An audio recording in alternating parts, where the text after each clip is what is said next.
Today on the TeensTake podcast, in the Culture Corner, we will be discussing social media and how it affects us as teens.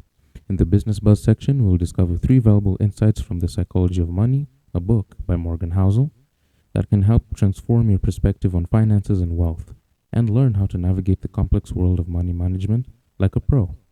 In the Life Lesson section, we will be looking at ideas and tips of boosting self confidence and empower yourself to conquer any challenge that comes your way. Last but not least, in the film focus section, we're going to do part one of a two-part episode where we will discuss the rise and fall of Disney. Today we'll be discussing the rise of Disney, the history, where it came from, and where it is now. All that coming up on the TeensTake podcast.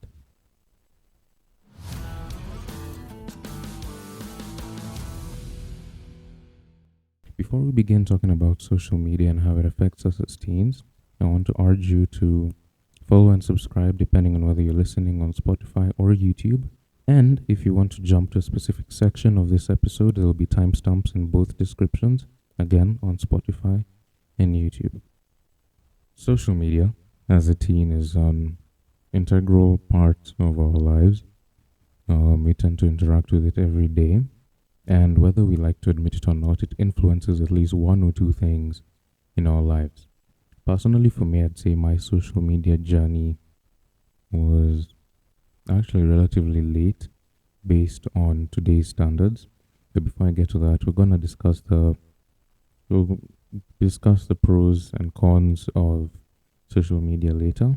So for me, I think the first form of any social interaction online I had wasn't even Instagram, it was Discord. And I had a Discord account for a few months, and I was able to connect with my friends who also had it at the time. Then I think I made my first Instagram account on November 7th, I believe, November 7th, 2022. And that was the beginning of what I could call like the real social media journey. And I feel for me it has had its ups and downs. From my own personal experience, for the larger part of having Instagram especially, I felt like it was consuming a large part of my life, like the reels part, not even talking to people. I feel like just scrolling on reels infinitely. My screen time was quite high. Now I'm thinking about it now, I don't think I could ever go back to that kind of screen time. But we all learn, and I definitely learned from my mistakes. I cut off screen time by more than half. Actually, I think I cut it off by a -4. I think my screen time was like 9 hours on Instagram Reels alone, and right now I don't even watch Reels, but my time on Instagram is maybe 30 minutes per day, which is not that bad. Yeah, so that was like a brief explanation of my journey, where it started social media wise. Now, I will definitely talk more about where it is now and how I manage my time on social media and all that. But before, getting into that and the pros and cons, as I had said earlier, let's, talk a bit more about the history of social media. In the early 2000s, the emergence of platforms like MySpace and Friendster marked the dawn of a new era in communication. These early social networking sites paved the way for the rise of giants like what we have now, Facebook, Twitter, and Instagram, or X. It's not Twitter anymore, transforming the way we interact with each other and the world around us. And the impact it had on teen culture. For teens today, social media isn't just a platform for sharing selfies or status updates. It's a central part of our identity and social life. From Snapchat streaks to TikTok challenges, social media has become what you could call a digital playground where teens connect, express themselves, and explore their interests. At least that's how I define it. But with this newfound connectivity comes a host of challenges and concerns. The pressure to maintain a curated online persona can lead to feelings of inadequacy or FOMO, fear of missing out, while cyberbullying, and online harassment remain pervasive issues that can have serious consequences for teens' mental health and well-being. Navigating the digital landscape, what you can say about that is despite these challenges, social media also offers a wealth of opportunities of self expression, creativity, and community building. From grassroots activism to online support networks, teens are harnessing the power of social media to drive positive change and connect with like minded individuals around the world.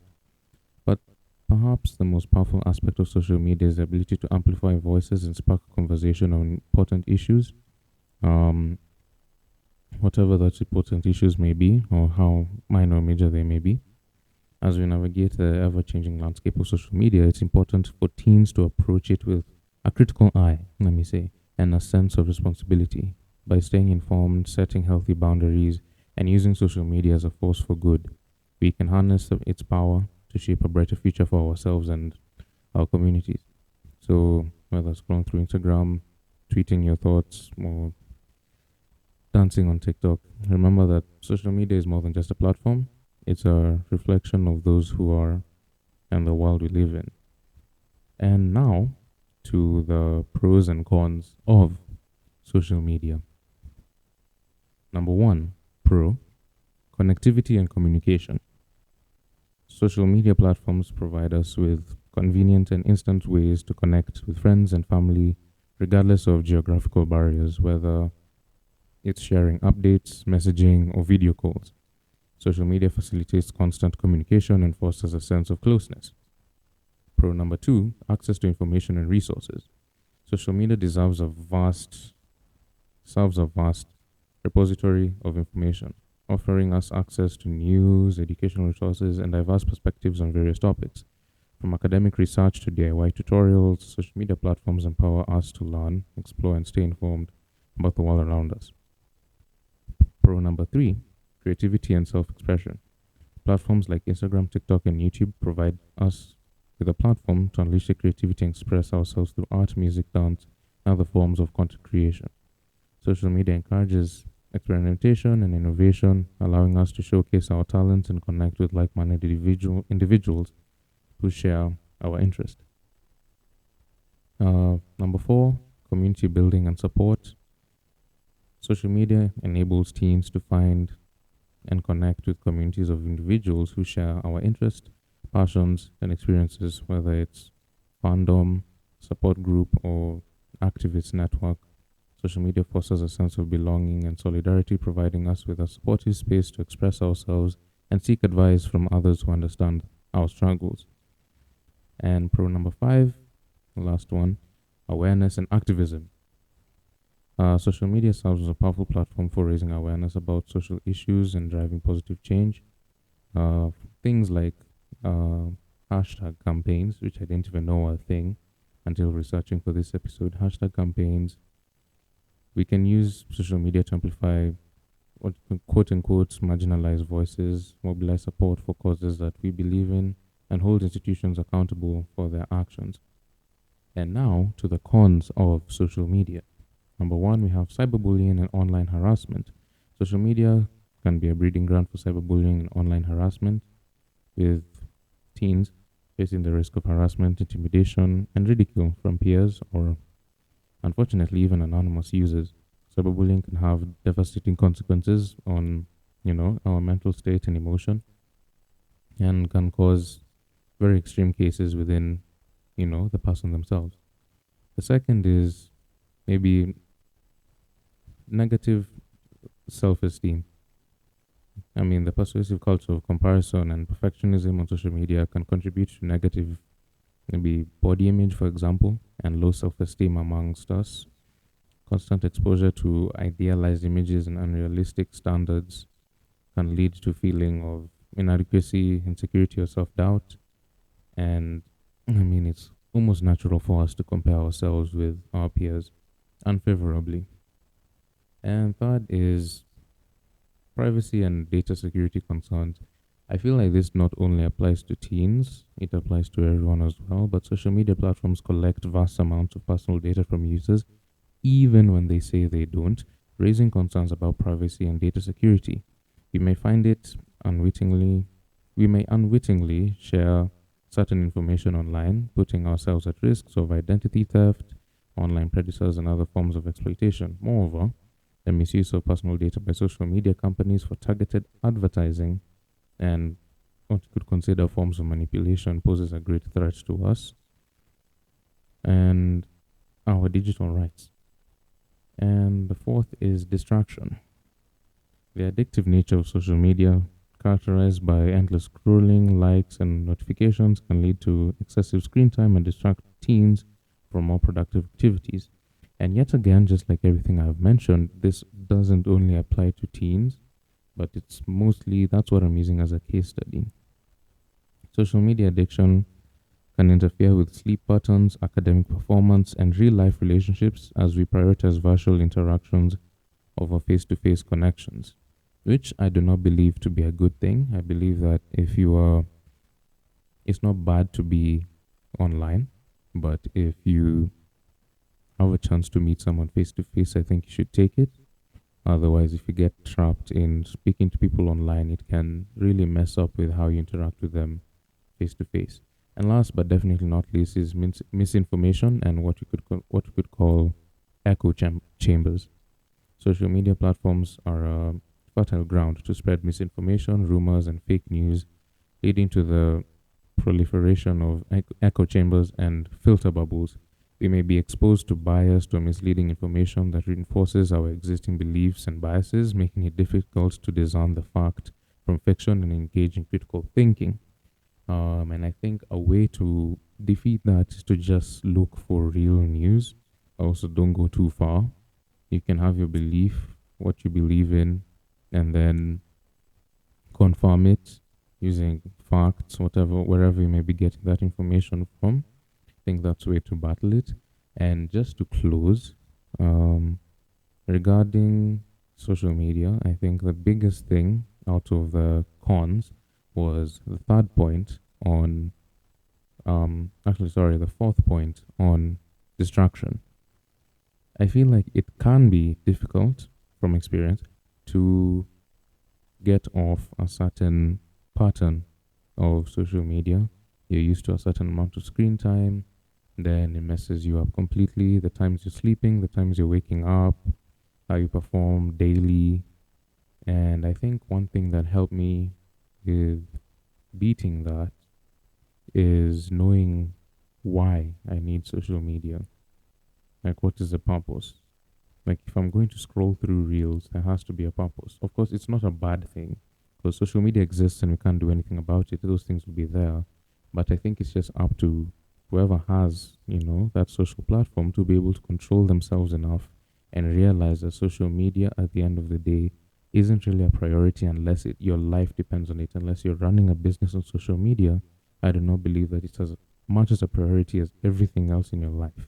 So don't take it away completely from your life if needed, but at least give other things happening around you in the real world priority. And that is all I will say about social media. Let's move on to the business buzz.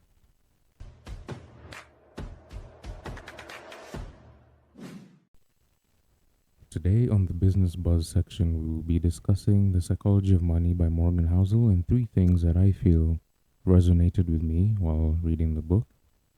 The three things are understanding money and yourself, making wise choices, and managing risk and luck.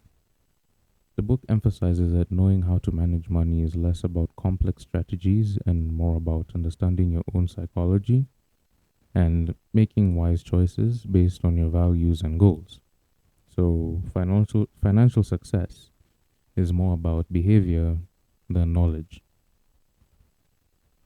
Taking risks and being optimistic might help you acquire wealth, but keeping it requires humility, frugality, and an awareness of luck's role in your success. So getting and keeping money are two different skills. Financial freedom isn't about having a certain amount of money, it's about having enough to live the life you want. Define what enough means to you and avoid chasing an endless goal. So have a limit as to what exactly you're aiming for when it comes to your money making journey. What's the end goal? There's always an end goal. You're not just going to be making money infinitely. There's certain investments you want to make, there's certain things you want to do with that money. And that's what I think the book says when it says defining enough, because there's always a threshold as to, you know, why you're starting. So define enough for yourself. Making wise choices. Don't trade your time for money unnecessarily. Aim to use your money to gain control over your time, and pursue what matters most to you. Time, as illustrated in the book, is your most valuable asset. Um, I have had many people, businessmen, especially businessmen and women, talking about money, and they say that as they progress in their money making journey, they end up using their money to buy time. So I think one example of using your money to buy time, just off the top of my head, is delegation, where when you're running a business or an industry, you as a CEO you're not gonna do everything. There's gonna be your marketing advisor, there's gonna be your maybe personal assistants, and everyone else under you. That's delegation. If you're what you could consider, a sole proprietor, somebody who owns a relatively small business by themselves, sorry, you're gonna do everything. You're gonna market your business, you're gonna make the product or manage the service that you're providing. But within a business space, let's even take a smaller example. For example, if you're running a YouTube channel, you can decide to edit your own videos and record your own videos, or you can pay someone else to edit for you. That's delegation, because you're buying time. Now that you don't have to spend 3 days editing, or a day editing, or a few hours editing your video, it means you have that few hours to be able to use that to do something else entirely, whatever that may be. Now you've bought time. That's why I think buying time is, at least for me. Um, Flashy purchases may seem appealing, but the true cost includes not only the price tag, but also the lost opportunities to invest or save that money. I think what this point states is that what you invest in is very important, and you should really, really think through it. And I think one thing that most people get caught up in when they have a certain amount of money is changing their wants into their needs. So you have a certain amount of money to be able to buy um, a certain, let's say, one object that you want that could be able to buy you three of something that you need. And I think having the mindset to choose your needs, your real needs over your wants, is very important. And I think planning and patience are key. Building wealth takes time and discipline. Develop a financial plan, invest consistently, and avoid get rich quick schemes. Um, Making money is not easy, and it does not happen fast. Um, I have tried making money multiple ways, tried and failed many, many times. And I think it's one, I didn't have a plan whatsoever. So I think making a plan is where I would say start. Start by making a plan and invest consistently. I won't say just invest money, because you might be starting at zero, but I'd say invest your time very wisely. If you're really serious about making money in, or really anything, it doesn't even have to be making money, it can be anything in your life. I think if you're willing to invest effort and time, I think, are very huge investments in anything in your life, especially when it comes to, yes, making money, but also building a skill. Which brings me to my last point: managing risk and luck. Luck plays a role in making money. Just acknowledge it. Don't attribute all of your success to your skills. Recognize that some factors, like market conditions, are beyond your control. If you're working within a certain niche, for example, let's say even the crypto market, you're not in charge on how the fluctuation occurs, because it's digital money basically. You're not in charge of that. So you'll just be lucky enough to have invested the right amount and lucky enough to withdraw an amount greater than what you invested.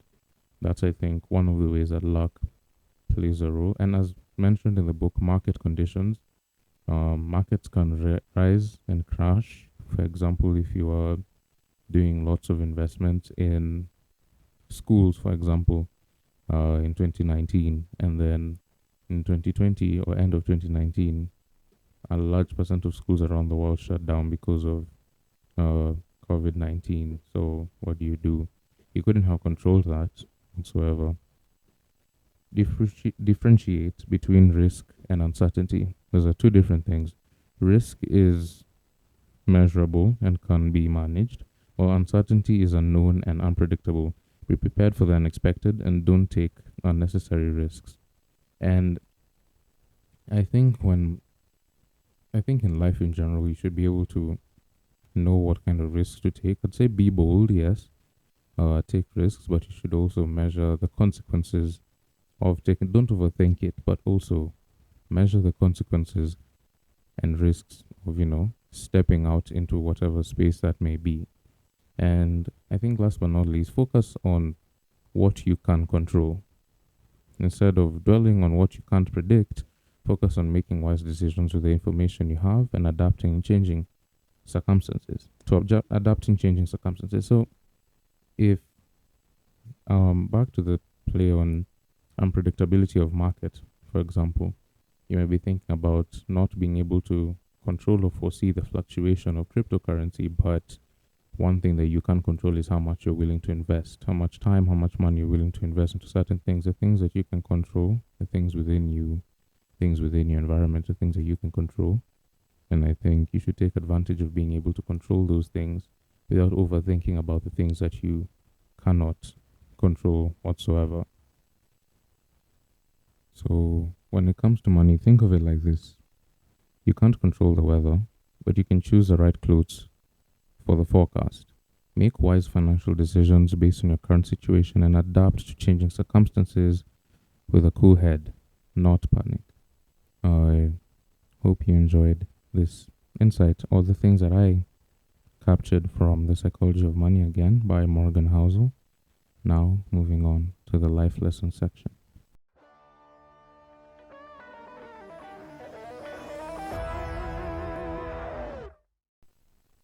Welcome to the life lesson segment. We're here to explore valuable insights and strategies to help teens navigate the challenges of adolescence and beyond. Today, we'll be shining a spotlight on imposter syndrome, a common phenomenon that affects many teens and adults alike, relatively for anyone, in hopes of giving you more confidence, let's say, in yourself and in spaces with other people. But first, we have to understand what imposter syndrome is. Imposter syndrome is a psychological phenomenon characterized by feelings of self doubt, inadequacy, and a persistent fear of being exposed as a fraud, despite evidence of success and competence. It often manifests as a nagging voice in the back of your mind, whispering that you're not good enough or that your achievements may be merely a result of luck or circumstance. And a few examples of imposter syndrome: you have academic achievements. Imagine acing a test or receiving praise for a project, only to dismiss your accomplishments as luck or easy grading despite your hard work and dedication. You attribute your success to external factors rather than acknowledging your own abilities. Second is social settings. You find yourself in a social gathering surrounded by peers who seem confident and self assured despite appearing calm and composed on the outside. You can't shake the feeling that you don't belong or that you're somehow inferior to those around you. Now, on this one, I feel like this is the kind of imposter syndrome that I have had in my life personally for a very, very long time. The feeling of being in a social setting and feeling like you don't belong there. It's like you're in a group of friends, for example, and you feel like you have nothing to contribute. Yet you might have something, a thing or two to say, but the feeling is, I don't think I should be here. These people are better than me in however many ways you can think of. And I think what that does to you is that it makes you not even want any social interaction, which is not a good thing whatsoever. It's not good to dislike social interaction. And I feel like that is one of the things that plays a huge part in making people feel like I should just be on my own, just be by myself. Third is career goals.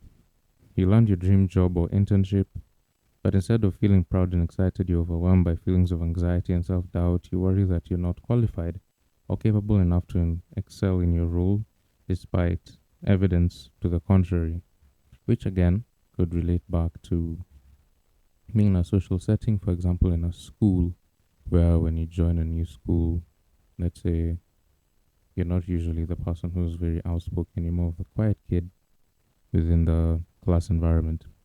And in that class environment, you might tend to shy away from certain things or challenges because you feel like everyone around you is doing better, whether that could be true or not. Yet you do have something to offer, it's just that you don't see it. So when you're given a large role, let's say in a play, for example, you feel like you're not deserving of that role.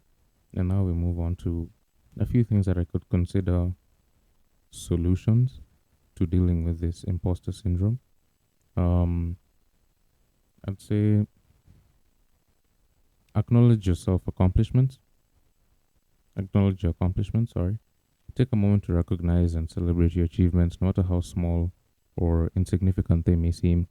Keep a journal of your successes and positive feedback to remind yourself of your capabilities and accomplishments. Second is challenge negative talk.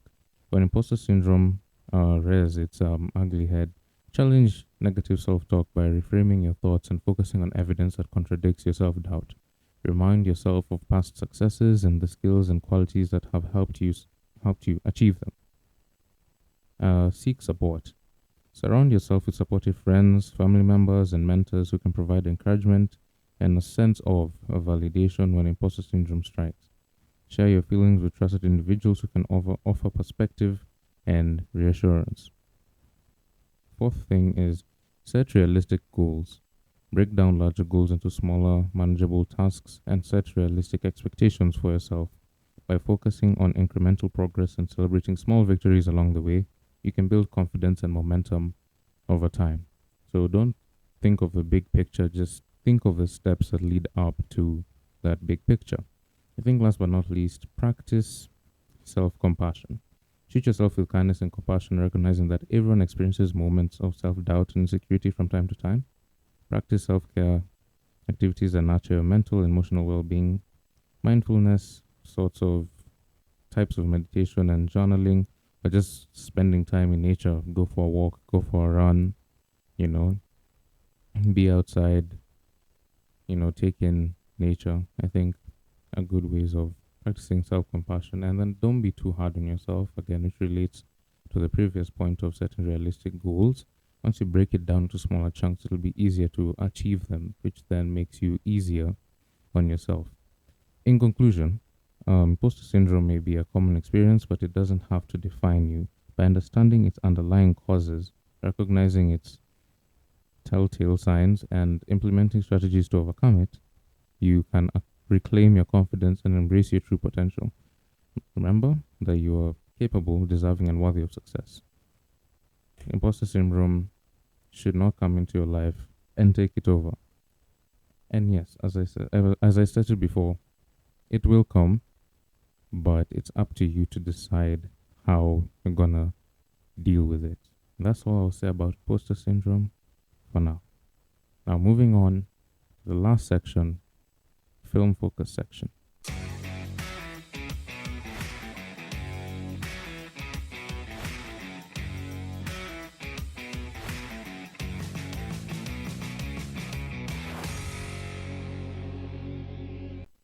On this segment of the film focus, we are going to be discussing Disney as a company, and in the next episode next week, we'll be discussing the fall of Disney, and today we'll be discussing the rise of Disney, where he started, the struggles he went through as a person, and the history of the company as a whole, all the way from the early 1900s until around 2021, I would say.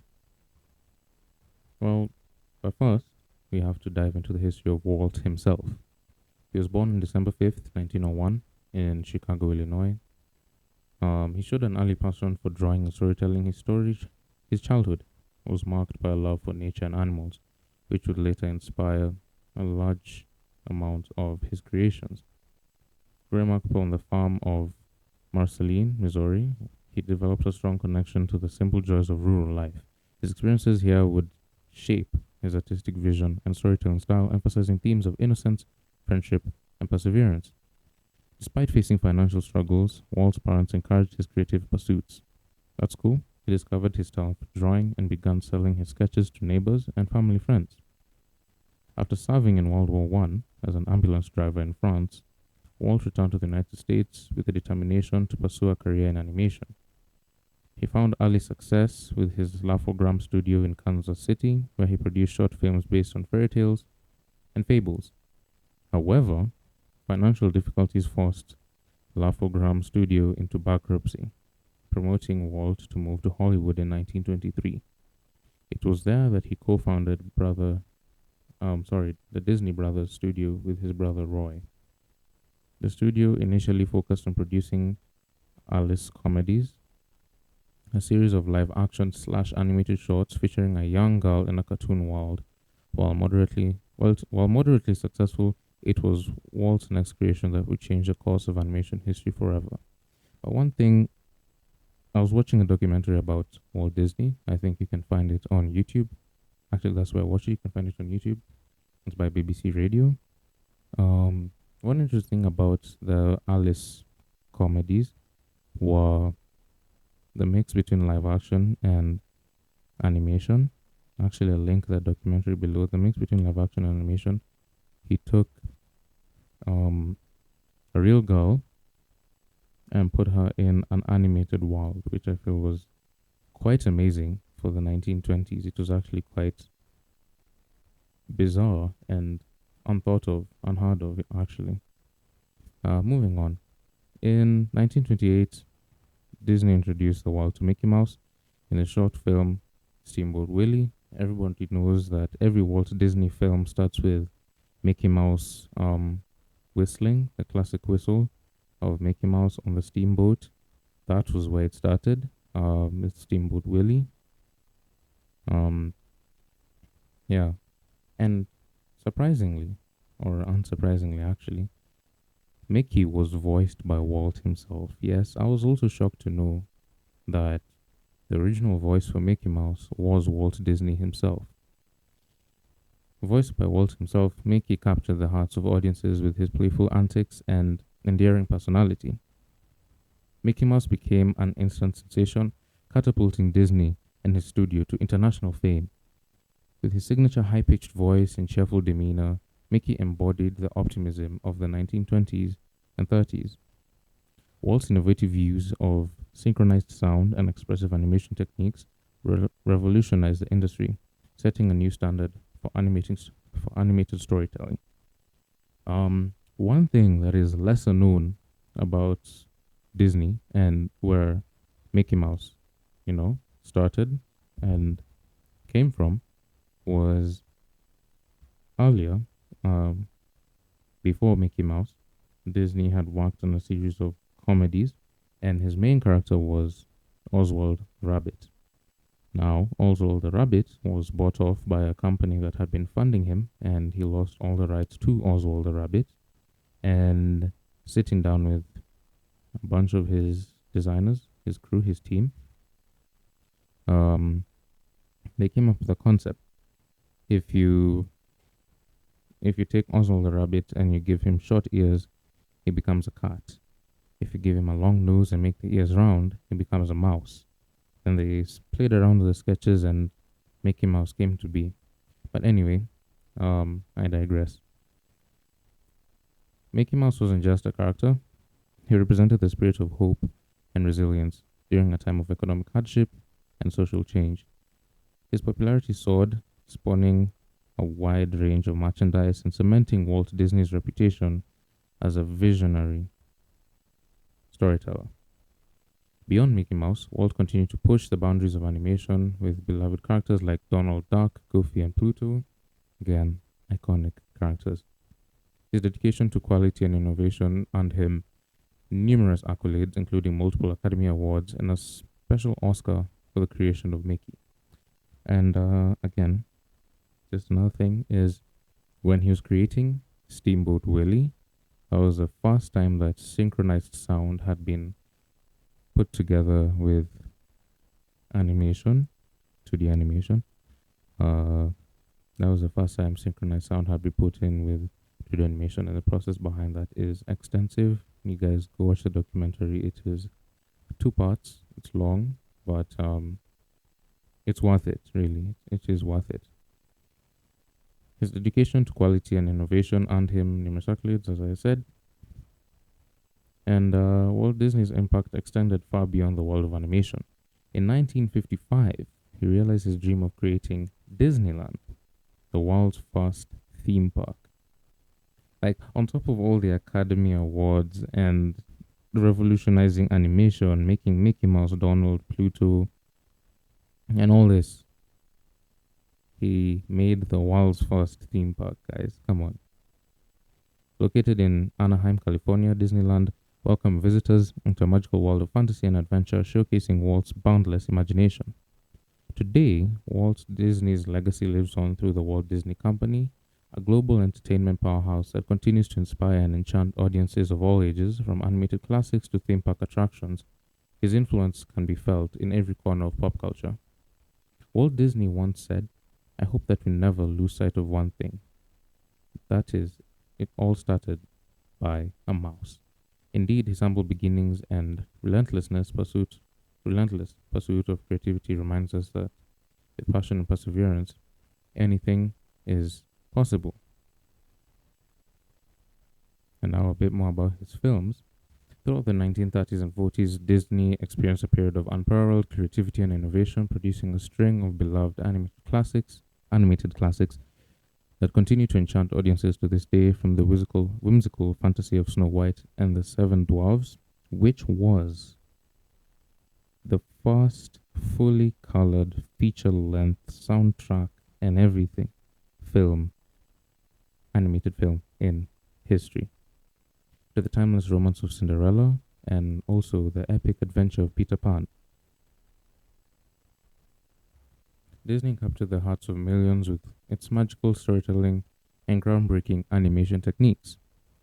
Despite the challenges posed by World War II, Disney preserved producing propaganda films for the war effort and finding new ways to innovate in the face of adversity. With films like Fantasia and Bambi, Disney continued to push the boundaries of animation, cementing its status as a pioneer in the industry. As the years went by, Disney expanded its reach beyond animation, venturing to live action filmmaking, television production, and theme parks. The launch of Disneyland in 1955, as mentioned previously, marked the beginning of Disney's foray into the world of immersive entertainment, setting the stage for the creation of iconic attractions like Space Mountain, Pirates of the Caribbean, and It's a Small World, which are all features and attractions within the Disneyland extravaganza, let's call it. In the 1980s and 90s, Disney experienced a renaissance with a string of hit animated films, of which we all know, including The Little Mermaid, Beauty and the Beast, and The Lion King.